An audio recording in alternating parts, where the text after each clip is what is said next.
जय राम दोस्तों और दोस्तियों।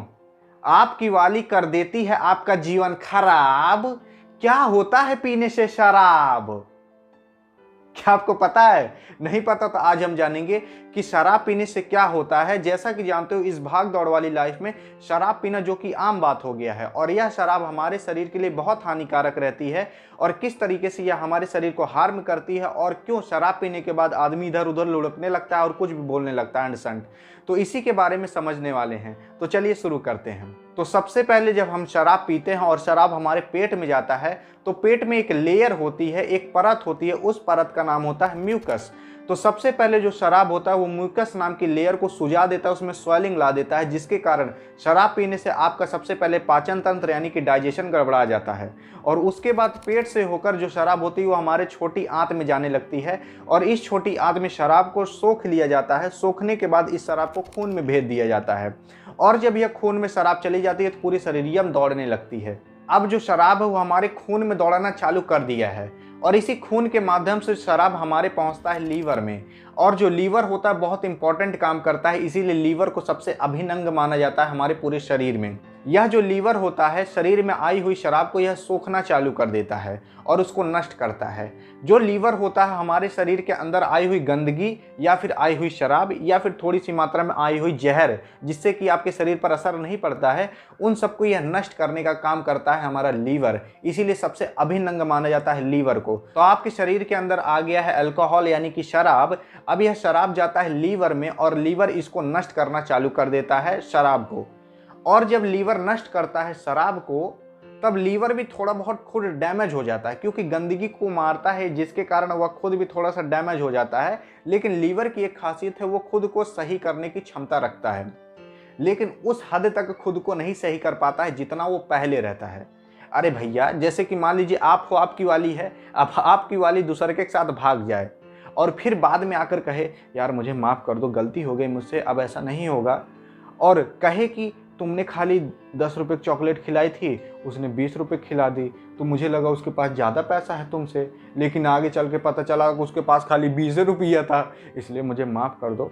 अब मान लीजिए आपने माफ़ भी कर दिया, लेकिन आपकी वह वाली रिलेशनशिप नहीं रह जाएगी जो पहले थी, क्योंकि बीच में गंदगी आई रिलेशनशिप में और फिर वह हटी, लेकिन वह रिलेशनशिप अब उतनी तगड़ी नहीं रह जाएगी। वैसे ही हमारा लीवर भी काम करता है। लीवर में मान लीजिए गंदगी आई तो लीवर गंदगी को मारता है और थोड़ा सा खुद भी नष्ट हो जाता है लीवर, लेकिन फिर वह खुद को सही करता है लीवर, लेकिन उस हद तक नहीं सही कर पाता। तो जिसके कारण जो लीवर होता है वह थोड़ी थोड़ी मात्रा में नष्ट होना चालू हो जाता है जब आप शराब पीते हो। अगर आप रेगुलर शराब पियोगे, आज शराब पिए तो हल्का सा नष्ट हुआ, फिर शराब पियोगे फिर थोड़ा सा, तो इस तरीके से वह नष्ट होना चालू हो जाता है लीवर। और जब लीवर खराब होना चालू होता है तो उसमें कोई दर्द नहीं होता। बहुत ही रेयर केस में दर्द पाया जाता है जब लीवर आधे ज़्यादा खराब हो जाता है। तो जब आधे ज़्यादा लीवर खराब हो जाता है तो उसका कोई इलाज नहीं होता। इसलिए शराब जो होती है वो लीवर को डैमेज करता है, इसलिए शराब को मना किया जाता है कि शराब ना पीजिए। और शराब पीने वाले लोगों को भी पता नहीं चल पाता कि हमारा लीवर खराब हो रहा है, क्योंकि उसमें दर्द जल्दी नहीं पाया जाता, और जब दर्द पाया जाता है तो बहुत लेट हो चुका होता है। और जब लीवर दर्द तो नहीं छोड़ता, लेकिन एक कई लक्षण छोड़ जाता है। जैसे जो आदमी जो ज़्यादा शराब पीता है उसकी शरीर देखेंगे पीली पड़ने लगेगी धीरे धीरे, उसी को हम कहते हैं पीलिया। यह पीलिया क्यों होता है? जब जो हमारा लीवर है जब ये खराब होता है तो जो लीवर होता है वह एक तरीके का पदार्थ भी छोड़ता है। उस पदार्थ का नाम रहता है बिलिरुबिन। यह जो बिलिरुबिन होता है ये हमारे टॉयलेट यानी कि जो मुत्ती निकलती है और जो लैट्रिन निकलती है उसको पीला रंग देने के लिए यह बिलिरुबिन जिम्मेदार होता है। और जब हमारा लीवर खराब होने लगता है तो यह बिलिरुबिन ज़्यादा निकलने लगता है, जिसके कारण लैट्रिन और टॉयलेट तो पीली होती है, साथ साथ हमारी बॉडी भी पीली हो जाती है। इसी को हम कहते हैं पीलिया। और यह जो शराब ज़्यादा पीते हैं उनको अक्सर होता रहता है, क्योंकि हमारा लीवर खराब होगा तो बिलिरुबिन ज़्यादा निकलेगा। और तो और अगर कोई भी आदमी शराब ज़्यादा पीता तो उसका हमेशा पाचन तंत्र गड़बड़ाया रहेगा, जिसके कारण उसके शरीर के अंदर बहुत सी थकान आएगी, कोई काम करने का मन नहीं करेगा, क्योंकि उसके अंदर पाचन तंत्र ही गड़बड़ है। यानी कि उसके अंदर बॉडी जो खाना है उससे शक्ति यानी कि पावर ही हमारा शरीर नहीं ले पाएगा। और जब हमारा लीवर खराब होता है तो उसके कारण हमारे शरीर के अंदर बहुत ज़्यादा गर्मी आने लगती है। इसीलिए जो शराब पीने वाले लोग हैं उनको गर्मी हल्की सी भी बर्दाश्त नहीं होती होगी, गर्मी में उनको बहुत ज़्यादा पसीना होता होगा। और शराब पीने से हमारे शरीर के अंदर फैटी एसिड बनने लगता है, और वह फैटी एसिड जिम्मेदार होता है फैटी लीवर बीमारी का। हालांकि ऐसा नहीं है कि जो शराब पीते हैं उन्हीं को फैटी लीवर बीमारी होती है, नॉर्मल भी फैटी लीवर बीमारी हो सकती है, लेकिन जो शराब पीते हैं उनके अंदर अक्सर पाया जाता है कि उनको फैटी लीवर है। और अगर लीवर डैमेज हुआ तो बहुत ज़्यादा खतरा हो सकता है जीवन का, क्योंकि लीवर की कोई बीमारी अगर होती है तो उसको जल्दी इलाज नहीं मिलता, तो लीवर ट्रांसप्लांट यानी कि लीवर आप बदलवा ही सकते हो, तभी लीवर ठीक होता है। और जब अल्कोहल हमारे लीवर में आता है, लीवर में एक एंजाइम मौजूद रहता है, उस एंजाइम का नाम रहता है अल्कोहल डिहाइड्रोजिनेज, जिसको कि हम ADH के नाम से भी जानते हैं। यह एंजाइम आए हुए अल्कोहल को तोड़ने का काम करता है और यह तोड़ देता है अल्कोहल को, और जो टूटा हुआ अल्कोहल है उसको हम कहते हैं एसीटेल्डिहाइड। यह जो एसीटेल्डिहाइड है यह अल्कोहल का टूटा हुआ रूप है, और अगर यह हमारे शरीर के अंदर मौजूद रहता है तो हमारे शरीर को बहुत ही ज़्यादा नुकसान पहुंचाता है, खास करके तो हमारे लीवर को। और यही कारण होता है लीवर साइरोसिस का, जो कि एक तरीके की बीमारी पाई जाती है लीवर में। और अगर यह हो जाता है या फिर लीवर कैंसर हो जाता है तो इसका कोई भी अभी तक इलाज नहीं बना है, और इसका केवल एक ही इलाज है कि आप लीवर को ट्रांसप्लांट कराइए, यानी कि लीवर को हटाइए और दूसरे का कौनो लीवर लगवाइए, तभी आदमी बच सकता है। और जब अल्कोहल पीते हैं तो अल्कोहल पीने के बाद यही एसीटेल्डिहाइड बनता है, जो कि हमारे शरीर के लिए बहुत ही ज़्यादा हार्मफुल रहता है। इसीलिए कहा जाता है कि आप अल्कोहल ना पीजिए। बहुत से लोग कहते हैं कि हल्का पीना चाहिए, बहुत दिन बाद पियोगे कुछ नहीं होगा, ऐसा कुछ नहीं है, क्योंकि अगर आपके शरीर के अंदर अल्कोहल गया तो ये ज़रूर बनेगा, और अगर ये बना तो आपके लिए ज़रूर नुकसान करेगा। इसलिए अल्कोहल ना ही पीजिए, कहा जा रहा है। अब हम बात करते हैं कि जब हम अल्कोहल पीते हैं तो हमारा जो जियरा रहता है, या फिर जो हमारा बर्ताव रहता है, या फिर जो हम चलते उलते हैं इधर उधर मड़कने लगते हैं, कुछ भी अंट संट मुँह से बोलने लगते हैं, ऐसा क्यों होता है? असल में जो हमारा लीवर होता है वो पूरे जो अल्कोहल है उसको ख़त्म नहीं कर पाता, और जो नहीं ख़त्म हुए अल्कोहल हैं वो खून के माध्यम से पहुंच जाते हैं हमारे ब्रेन तक। और ब्रेन जो होता है उसके कई पार्ट होते हैं, कई भाग होते हैं, और उन भागों का कई कई अलग अलग नाम होता है। और उसमें से जो 2 भाग हैं ब्रेन के, एक का नाम है सेरिबेलम, एक का नाम है थैलेमस।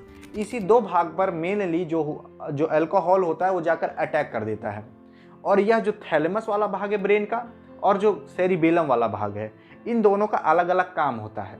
देखिए, जो थैलेमस वाला भाग है, थैलेमस वाला भाग हमारी जीभ, नाक और स्किन को कंट्रोल करने का काम करता है।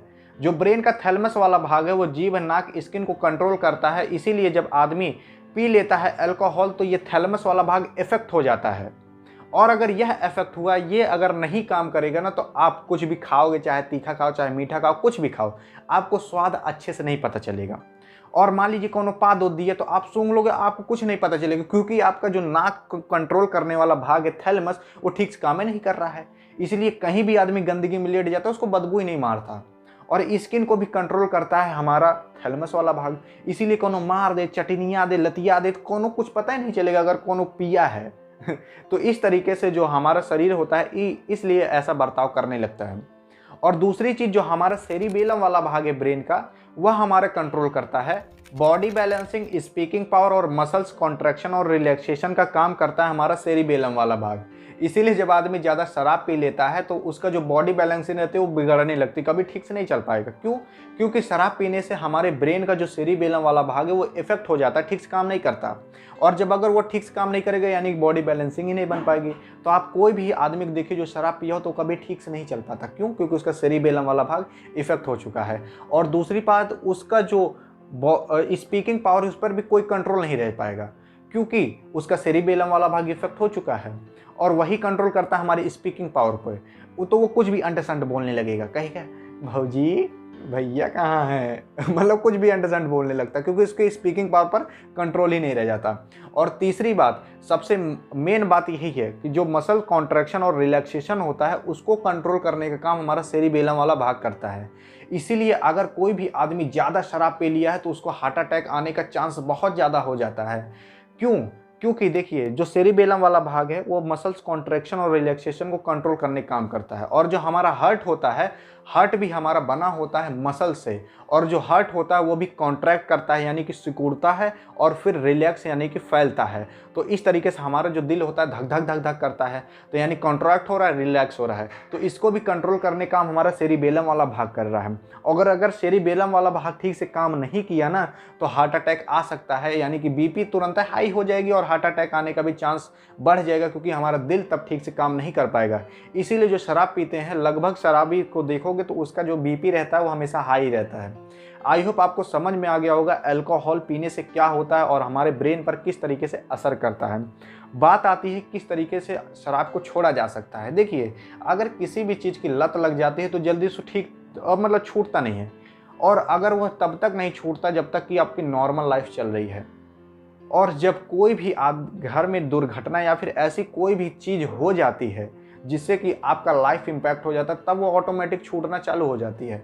और आपकी जानकारी के लिए बता दूं, साइंस ये कहती है कि अगर किसी भी चीज़ को आप 21 दिन तक छोड़ देते हो, 21-22 दिन तक, तो आपके लाइफ में वह धीरे धीरे आने लगता है। जैसे कि आप शराब को छोड़ दिए, धीरे धीरे छोड़ना चालू करिए। पहले क्या करिए, 2 दिन तक ना पीजिए। अगर आप रोज़ पीते हैं तो 1 दिन गैप करिए, फिर उसके बाद 2 दिन गैप करिए, 3 दिन गैप करिए। इस तरीके से एक समय आएगा कि आप 1 हफ्ते तक गैप कर सकते हैं, फिर आएगा 10 दिन तक गैप कर सकते हैं, फिर आएगा 15 दिन तक, फिर 20 दिन तक, फिर एक दिन आएगा 21 दिन तक कर सकते हैं, फिर 22 दिन तक।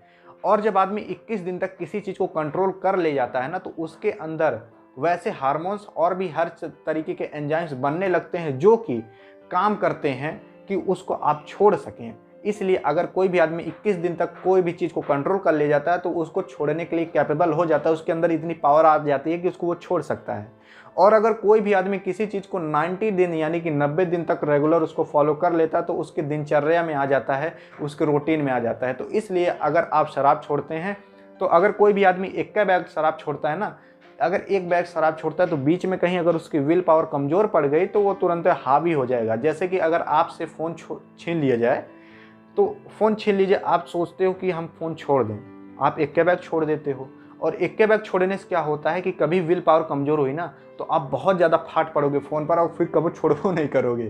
तो इसलिए धीरे धीरे कोई चीज़ छोड़िए, कुछ दिन गैप करिए, फिर कुछ दिन गैप करिए। 1 दिन गैप करोगे तो आपके अंदर ये आ जाएगा कि मैं 1 दिन गैप कर सकता हूँ, फिर 2 दिन करिए। तो इस तरीके से आप शराब को छोड़ सकते हो। आई होप आपको समझ में आया होगा। तो यहाँ पर होती है वीडियो एंड। वीडियो पसंद आई तो अपनी वाली के पास करिएगा सेंड, ताकि किसी को लत उतना लगे, क्योंकि जान जाइए कितना खतरनाक है ये शराब हमारे शरीर के लिए। मिलेंगे नेक्स्ट वीडियो में, तब तक के लिए जय हिंद और जय भारत।